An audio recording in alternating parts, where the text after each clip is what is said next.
Ah, oh, good. Okay, I've been talking for like a minute, and then turns out the mic was off. Okay, hey everyone. I'm usually not live during this hour. I usually stream in the evenings, but today I came on because I have a topic I want to record a podcast for. I've had it for a while, but then the last time I was actually online, I forgot what the topic was. And today morning I remembered what it is, so before I forget it again, I'm just gonna record the podcast episode. So, doing that for a quick while and then moving on to my other schedule in the morning. Okay, so let's press the record button and start. Hello, everyone, and welcome to another episode of the July Life Coach podcast. I don't record these episodes super frequently, but then I haven't forgotten about it, and today I want to talk to you about my experience with fasting. So, a little bit of the context behind it first. Person, personal history wise, I've always been kind of a person with a lot of appetite. I was always a voracious eater since I was a kid, and my hunch is that it stems from me being raised in a very patriarchal society. East Asia, where men are more important than women, and at the same time, I was the youngest of the family, so I was basically very coddled, and a lot of the good things like good food came into my mouth a lot, and that's I think a number one big contribution to my big appetite.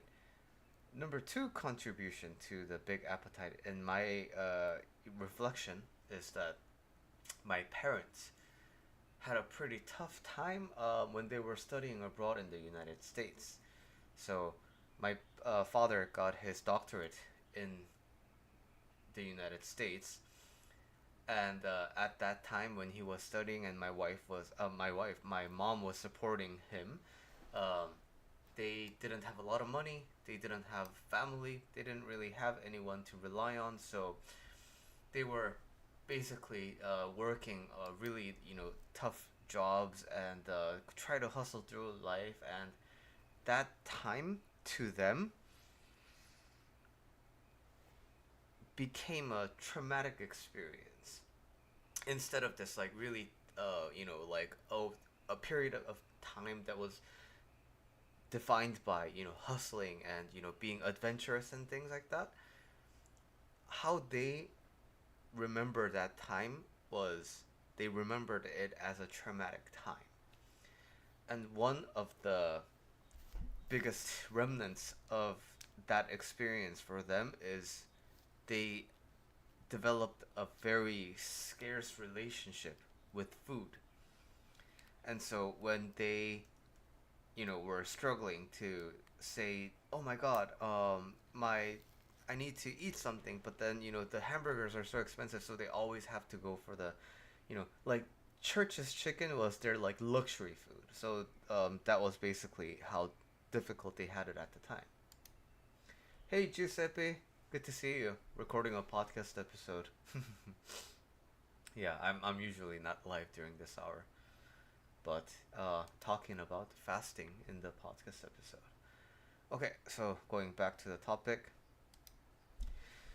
and because of this, when my parents were raising me and my sister, they made sure that we had enough food to eat, but at the same time, um, I modeled after their behavior, right? So on top of that, my dad had a very he had a childhood defined in poverty, post-war Korea, post-Korean War, and so um, he already had a very scarce relationship with food. So one of the biggest like contentions between my mom and dad is that my dad will always like finish eating everything, and my mom is like, why do you have to always like eat like everything? And my dad, like, he would basically finish his meal, and then we would stand up to leave, and then he would be still putting pieces of food in his mouth, and that's like a acquired habit from childhood for him. So this kind of relationship with food I kind of modeled after my parents. I observed that as I was growing up, and so um, I always had this impulse to eat everything on my plate as well. And thirdly, I think I just enjoy food a lot. Um, you know, my wife also enjoys food a lot, but then her palate isn't really like sensitive, and she doesn't really get into the depths of why she enjoys a certain food. Um, the two tastes that exist in her view is it's good or it's not good. But uh, for me and pretty much the rest of my family except my dad, we eat and then we have very like fine palettes of like, oh, this gives hints of XYZ, and then um, the flavor is like, in the range of something something, and then so we're very articulate about our taste, and so we just really like eating in general. Now, that's my personal history with eating, and that's my disposition. That's my default behavior. That's my default kind of mindset about eating. And now, in the past, what has happened for me is when I was a kid, I used to eat a lot of food. I was a picky eater too. I didn't eat a lot of veggies, and until fifth grade, I had a big problem with the overeating, and it's not even like a binge eating. It's not like a eating disorder. It's not that like you know the psyche is too young for that kind of a problem. So for me, it was just whatever I was eating. If it was good, I had to have another. I had to have another.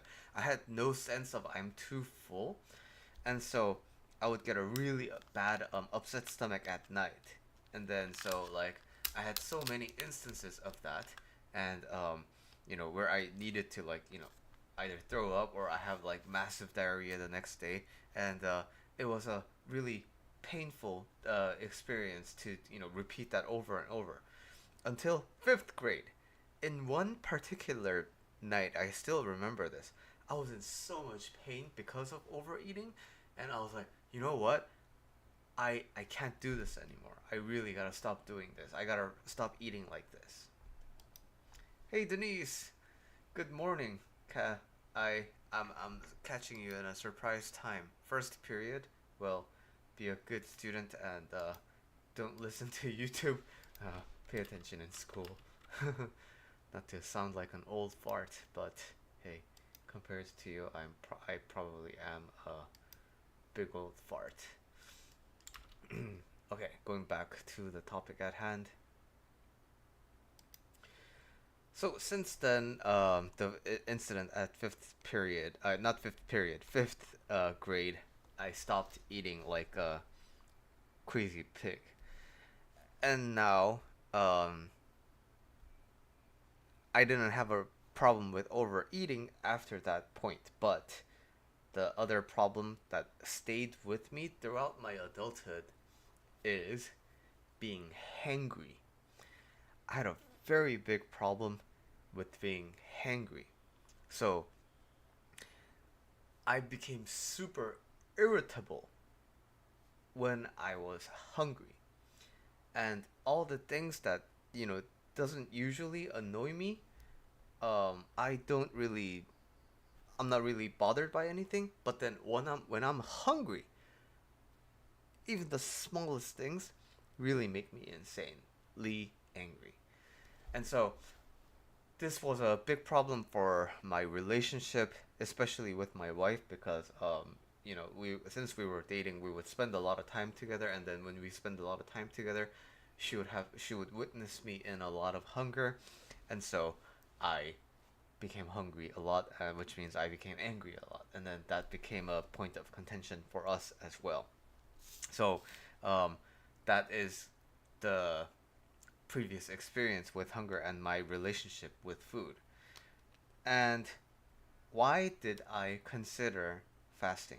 Well, for the biggest reason is, as a practicing Buddhist, um, I first learned to detach from my relationship with the external things in the world, especially other people. The first step in practicing was for me to let other people be. Other people can do whatever they want, and I just decide that I am going to have a good time by myself and I am going to think good of others. And then the next thing is, after the external people, it's external concepts. I stopped chasing, trying to be the like biggest earner or anything. I stopped wanting to be the VP at my company or like the CTO of a technology company. I stopped wanting that because I realized I was only wanting that for the sake of wanting that. I was like a dog chasing a car, like that movie from that quote from the movie Dark Knight. Like, I'm a dog chasing cars, but then I have no idea what I'm going to do with it once I actually get to the car. So I stopped chasing that, and then now, um, after this level, your life is already pretty peaceful. But then I wanted to see what's beyond that. Well, I have like big aspirations, especially with coaching, right? Um, yeah, I want people to study coaching at school. And so I want people to have more access to this knowledge.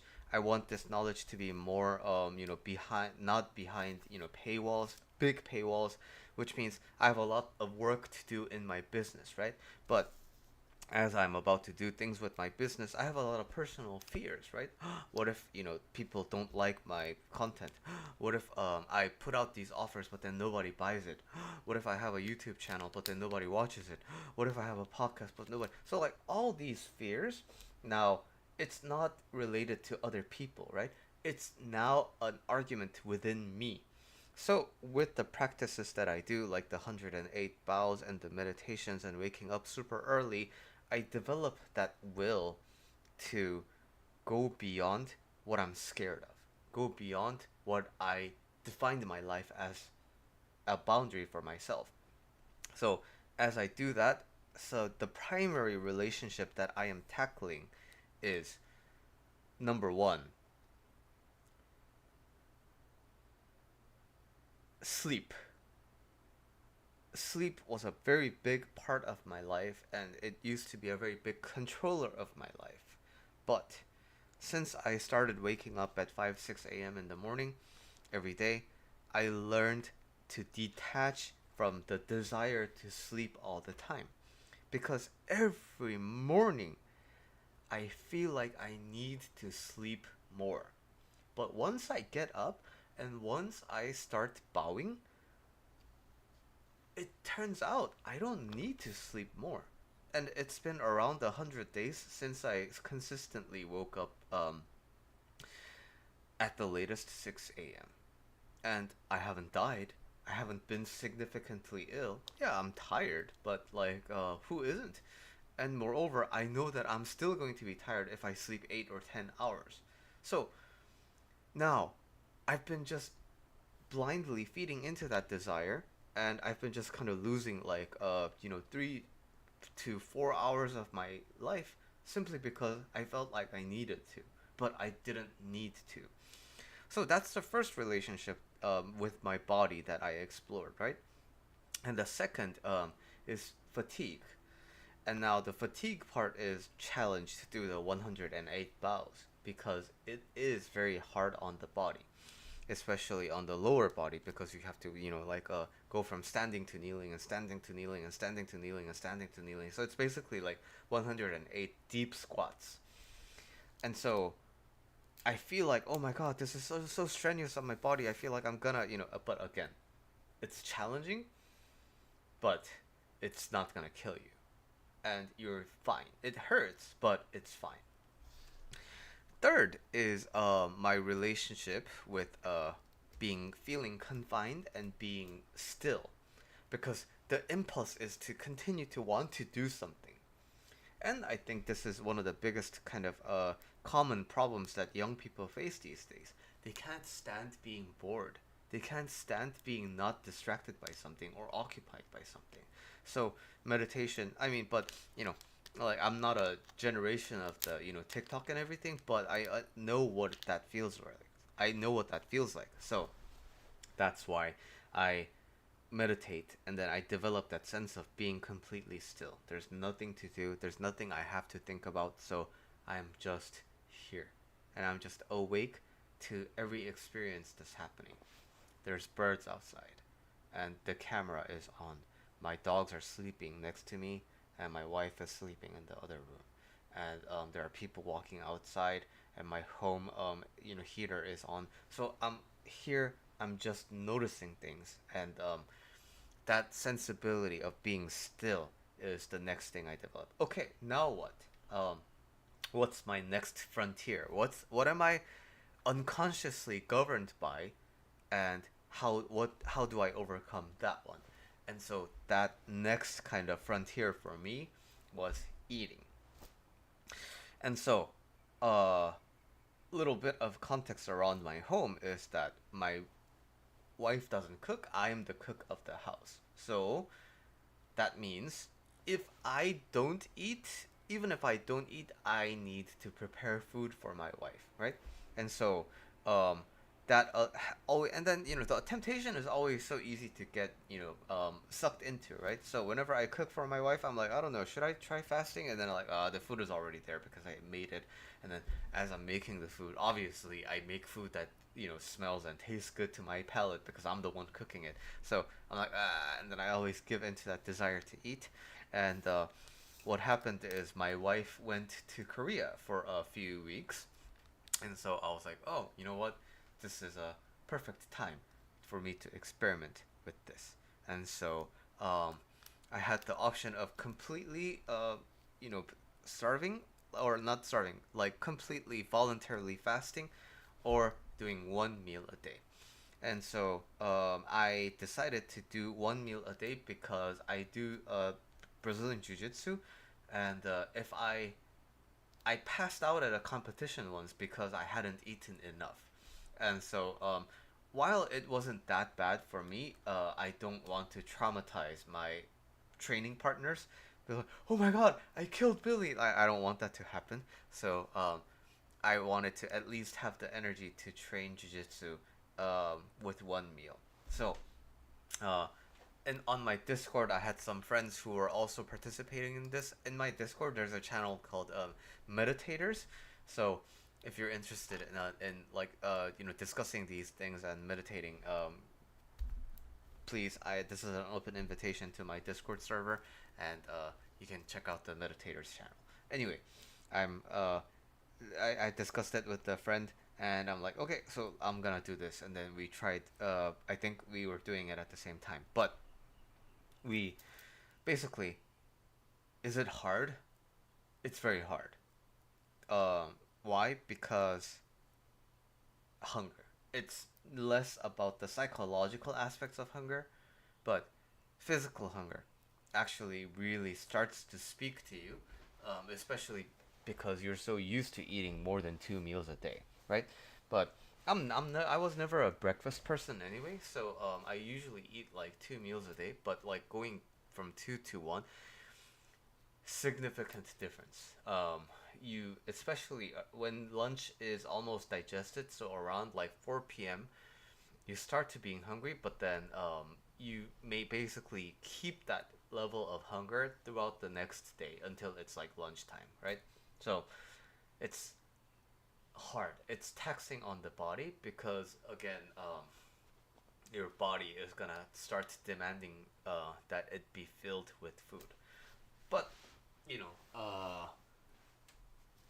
it's hard if you're not determined. If you're not like, I'm, you know, if you're not voluntarily choosing it with a purpose behind it. If you're just like, I don't know, I guess I should, or the desire to eat is bigger than the desire to voluntarily, go participate in this kind of a challenge, then of course you're gonna lose out every time. Um, so I don't know. I mentioned this a few times in my YouTube channel, but like I used to have a eating disorder as well because I was very sensitive about my weight in a certain period of my time. So um, I know what it's like to just like binge on food and then like throw it all up and things like that. And but even then, when the desire to lose weight is there, the desire to eat is stronger. And I know what that feels like from experience, right? But now it's different because I put myself here. I want to do it. Two, why? Lose weight for other people to look good in front of others? No, it's less about like that kind of a external facing thing. I'm doing this for myself so that I can see what comes out at the end. It's like genuine curiosity. So, because I approach it from a me oriented angle, and because I approach it from a pure curiosity kind of an angle, I am able to sustain myself even with one meal. And the hunger is still there. And, it's interesting to watch the mind, how it goes. Like, after about the third or the fourth day, it wants to come up with all these reasons why I should eat something else and why I should eat one more meal, and it's just gonna drive your life brain insane. It's just gonna be like, Billy, like you have to do this. It's bad for you because blah blah blah blah like that like and all it's gonna provide you all these reasons like for eating, but you have to understand that it's an illusion. And when you think about that, and when you observe it from a detached perspective, it's so interesting what the brain will do in order to kind of like satisfy that kind of biological need. But we are a being that has a modality of operation one level above the biology of things, right? We are able to govern our biological state.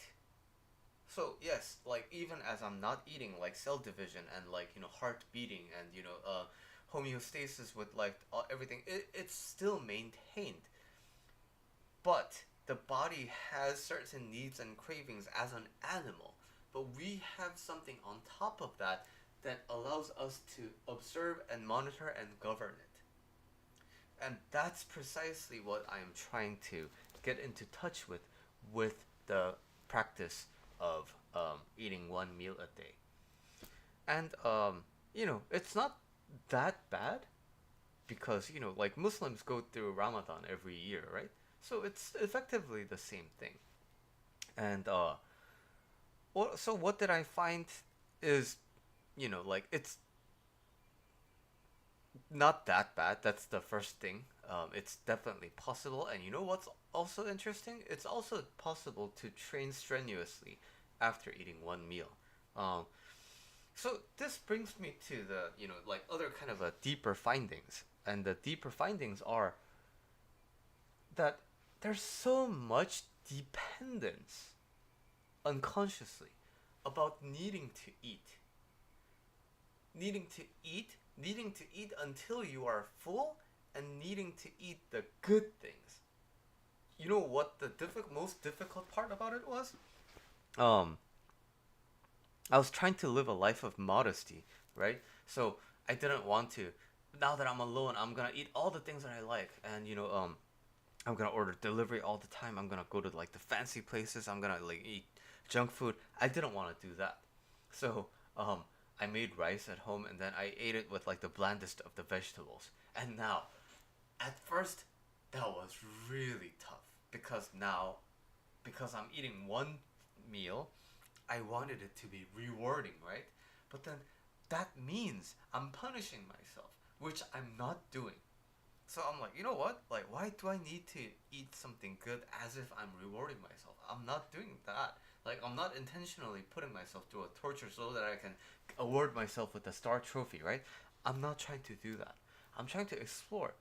So uh what's the relationship with food that I have? That's what I want to explore, right? And now, as I do that, I can eat the blandest of the vegetables with rice. And at first, it's really depressing and it really bums me out. And that tells me how attached I am to eating food that tastes good. But do I need to eat food that tastes good all the time? No. But I want to, right?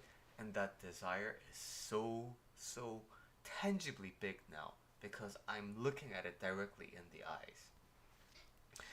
So that's the kind of the one of the big realizations. And the second big realization is you get so much time back from the day when you're not so consumed by the idea of eating. It gives you so much time back. And it's kind of crazy because I suddenly found myself with the bandwidth to do so many other things because I don't need to cook, I don't need to eat, I don't need to do the dishes, and so it just frees up a different kind of a layer in my day. And so again, similar to sleeping, it helps me realize, wow, like how much time in the day is being spent just to sustain life the way I know it when it's not even the base way of living. So that's another big realization that came to me. Um, Third realization is so after about a week of this, I decided to put a pause on it because like I learned enough about it to kind of draw some conclusions from it. And in the summer, I'm planning to do like a whole fasting thing, so it was a good prep for that. And then now I actually ate the good food, right? I actually had the pizza. I actually had the sandwiches. I actually had the things that I wanted to eat. And oh my god, it was really good, right? And it just shows me that this is the stuff that feels like a special treat to me now. But even this food, I get used to if I eat all the time. So that's just the basic human behavior. We chase all these things. We want to feel good about XYZ, and so we attain them. And it feels good to have, but then we get used to it and it becomes the new baseline. So we keep chasing after the next one and the next one and the next one and the next one to find out that nothing ultimately fulfills us when we pursue it from outside of ourselves. So these are the things that I learned from voluntarily eating one meal a day for a week. And I think I covered all the things that I more or less thought about. And if you are interested in trying this out, I have some words of advice for you. Uh, Most importantly, number one, of course, like I said in the middle of this episode, you have if you are going to do this, you have to do this for yourself. It's not to prove a point. It's not to torture yourself. It's not to punish yourself. It is to explore your relationship with food. It is to explore your relationship with hunger. So, if you don't have that genuine curiosity about your animal being, if you don't have that genuine curiosity about the biological vessel that you are in, you are most likely not going to have a good time. So even if even with the commitment and the decision to do it, it's not a good time. It's just like any other practice, but it's meaningful. So if you want to explore that, it's an option for you, but expect it to be difficult. Number two, I also learned this the hard way. When you break your fast, you have to transition slowly into hard food. So, and then you go back to your usual eating, your digestive system is not gonna handle it very well. So, as you come back to your regular diet, remember to give it like 1 or 2 days of buffering, so that your stomach and your the whole digestive tract, it gets the chance to kind of expand again and into the new pace. Number three, this is a special point I learned from my peer coach specializing in type 1 diabetes, Carolyn Todd. If you're type 1 diabetes and you are looking for some help with managing your mind around type 1 diabetes, please give Carolyn Todd, uh, yeah, the caption exactly has the spelling right. Uh, a quick search on Instagram, and she has a wonderful resource for type 1 diabetes.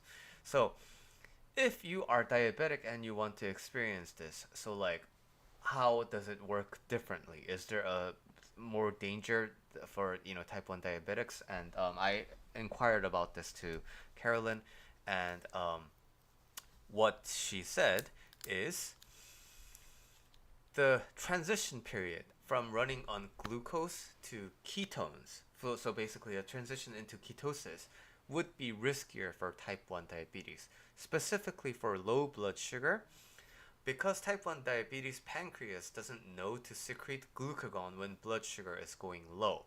So glucagon is a blood sugar regulating hormone that's basically the opposite of insulin. So it triggers the emergency glucose reserves in the muscles and liver to be released into the blood, bringing the sugar back up. So also, type 1 diabetes people, they store a lot less emergency glucose. Um, but once the body reaches the ketosis, there's no difference between type 1 diabetes and non-type 1 diabetes. And so once you reach the ketosis, it's pretty safe. Um, as safe as not having type 1 diabetes. And the other part is, if they exercise, they'd have to know exactly how much to reduce the basal insulin for aerobic to prevent low blood sugar, or increase insulin for anaerobic to prevent high blood sugar. Otherwise, they'd need to eat sugar or take correction insulin. So now, this is based on her like preliminary research. I just asked her out of the blue, so she had to find her resources as well. But if you're interested in doing this as a diabetic, be extra careful in the phase of going to transitioning into ketosis. But after you reach ketosis, you're pretty much the same as all the other people who don't have type 1 diabetes. Okay, so that is all the information that I wanted to provide for you in this episode. Thank you so much for listening, and I'll see you in the next episode. As always, if you have suggestions for topics or topics you would like for me to discuss, please leave them in the comments or email me at billy@julylifecoach.com.